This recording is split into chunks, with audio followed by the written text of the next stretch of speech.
Halo, ini saya gurunya Resa yang mengantar Resa di rumah sakit, Bu.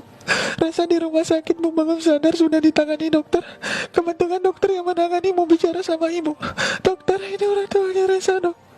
Halo, selamat sore. Orang tuanya Resa. Ya, benar, saya orang tuanya Resa. Saya gurunya Resa atas nama Rahmat dari sekolahan, Bu.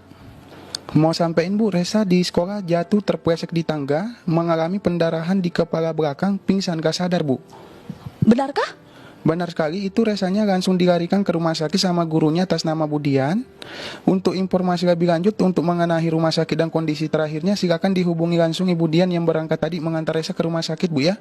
Ini nomornya dicatat, Bu, langsung dihubungi 0812 1245 7221.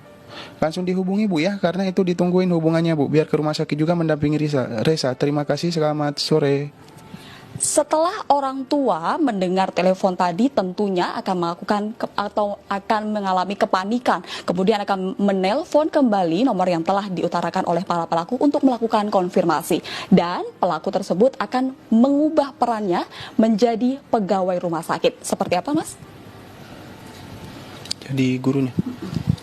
Halo, ini saya gurunya Resa yang mengantar Resa di rumah sakit, Bu. Resa di rumah sakit, Bu, belum sadar, sudah ditangani dokter. Kebetulan dokter yang menangani mau bicara sama Ibu. Dokter, ini orang tuanya Resa, Dok.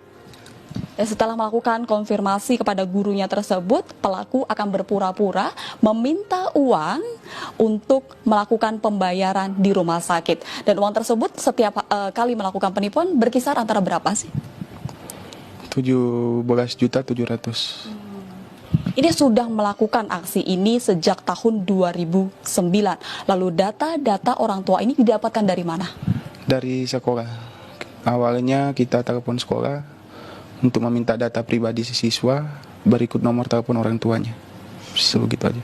Oke, tindakan satu-satunya yang kita mau ambil sekarang ini, kita mau melakukan operasi tapi resikonya sangat tinggi. Dan satu-satunya jalan untuk menyelamatkan nyawanya, kita harus pasangkan alat sensor terapi kepala. Cuma masalahnya di rumah sakit, untuk ukuran kepala pasiennya kebetulan lagi kosong, adanya di apotik. Tolong Ibu bantu saya dulu ya, karena ini harus pihak keluarga yang menghubungi baru alatnya bisa dikeluarkan. Tolong telepon ke apotik.